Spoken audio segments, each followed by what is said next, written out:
Recently, I made a game that gives a random development challenge to whoever's playing the game. And I thought, hey, I'm in a pretty good mood for a challenge, so why not give it a go? Hopping into the game, you have 2 wheels you can use. The first one gives you what skill you're gonna have to work on for the day, so let's give that a spin. Wow. GFX. It's definitely gonna be a challenge. Anyways, now that we have our skill we're gonna work on, we have to go to the theme wheel.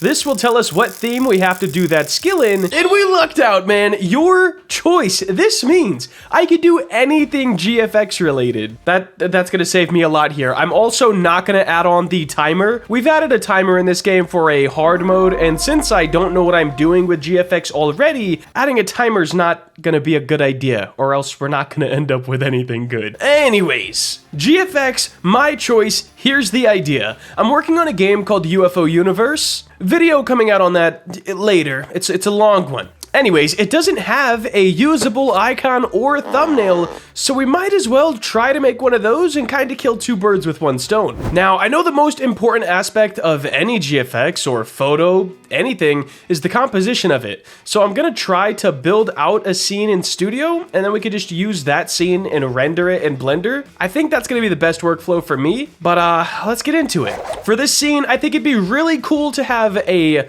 section of the map, of course, and then have 2 players and maybe some pets as well. I want to show off how the gameplay works within this thumbnail. For the players, I'm gonna use a noob and an alien because it just makes sense. And then for the pets, I'm gonna use the pig and the cow because most UFO stuff happens in the farms. I'm just saying. If y'all believe in the whole UFOs and aliens and what, I don't know. Anyways, now that we're into Blender, whoa, what am I looking at? I imported the scene here and the textures are just off. There's so much wrong. So I'm gonna have to take a while to get that sorted. And a while it did take.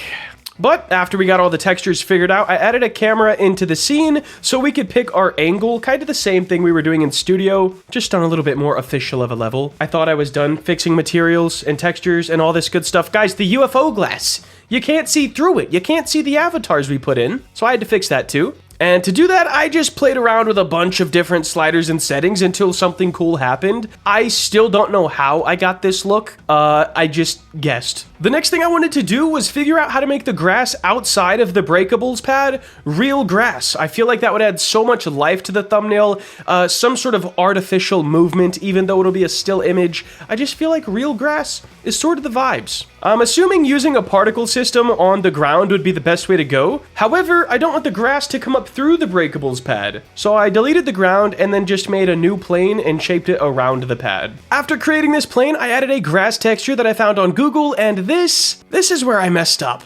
The texture I grabbed was not seamless, which I should have been able to notice right away, but all I had to do was change it and now we're good to go. Not that the texture matters too much anyways, because we're gonna add this particle system on top and you're gonna barely be able to see it, but it is what it is. Now, this particle system is very intensive on my PC, probably on anybody's, so I went into our camera view and I deleted all of the parts of the plane that were not in the shot, hoping this will, I don't know, make less things spawn in on this particle system and less intensive. Anyways, added the particle system, switched it to hair, played around with the settings, and I think this looks pretty good. Next up, I wanted to bring back the checker pattern for the breakable pad, so I added in a material, went to the shading tab, and then just added in the checker pattern. It was really big though, so we had to play around with the scale till we got it to fit and make it look about how we wanted it to. But now it looks great and we are in business. Let's move on to lighting this scene, because if we go into render mode, you guys can see it is insanely dark and we do not want that. I added in an HDRI to light the whole scene, found one on HDRI Haven, and I typed in beach. Yeah, there we go. Then I just hit F12 to render and let's see how it looks.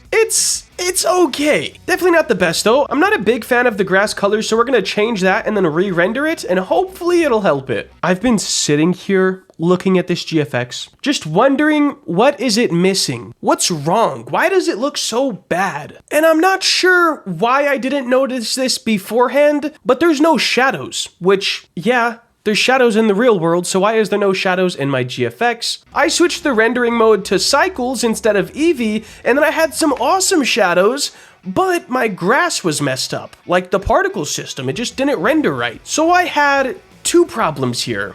In Eevee, I had no shadows, but awesome grass, and in cycles, I had no grass, or no good grass, and shadows. So I went back to the drawing board. I removed the HDRI image because obviously I had no idea what I was doing. I went back to the Eevee rendering mode because grass was more important than shadows at this point in time, and then I figured out how to get shadows in this render mode. I was manually adding in lights. I added in a sun, some point lights, some area lights behind the two characters, the two UFOs. And now it looks a little bit better. We have shadows, which I think are a little too harsh, but it's workable. And we have our grass. So I'm gonna call this good for the render, and let's jump into Photoshop. Please, GFX lords, help me save this. This challenge it's not really going that well. First thing I wanted to add in Photoshop was a bright sky because we did render this with a transparent background. So I took a screenshot from one on Google and boom. I didn't want to have too many clouds or sun or just a loud environment in the sky because I wanted all the focus to stay on the front of this image. Up next, I grabbed another screenshot of leaderboards off of Google and then edited them on to fit my leaderboards. This will just help things look a little bit less plain, and I was really hoping it would help add in like a more gameplay screenshot feel. I don't think it did, but it was worth a shot. Next up, guys, I cropped out the UFOs, the characters, and the pets because I wanted to add a fake rim light. I couldn't figure out how to do this in Blender. I was hoping the area lights behind them would do that, but maybe my settings were off. I don't know, guys. There's a lot for me to learn still, if I continue to try to do GFX. Big time if. Anyways, now that we have that fake rim light, I grabbed a UFO beam picture off of Google. Way harder than you think. There's actually no PNGs, so I had to screenshot one that had a dark colored background, and then I just changed the blend mode to it. It worked out, I guess, but there was way cooler beams if it would have just given me the PNG. Then I just painted on the same color as the beam to the bottom of the UFOs, so it feels like that light is coming off of it. This was my best effort to blend the render, the PNGs, the cutouts. Like, it was my best effort to blend everything together to make it feel like one image. You never want to have it just look like a bunch of PNGs slapped on a page. So it did help, but it wasn't great. Next up, guys, I want to make these boxes look like they're being attacked.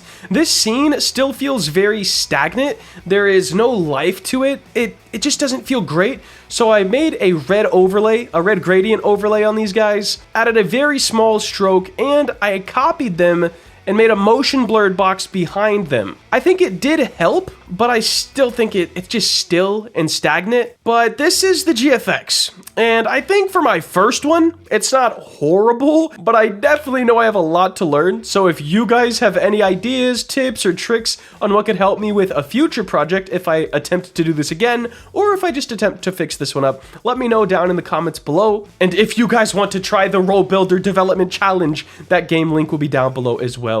Anyways, that'll wrap it up. If you did enjoy and want to see more content like this, please make sure to like, comment, and subscribe. Have a great day. Later.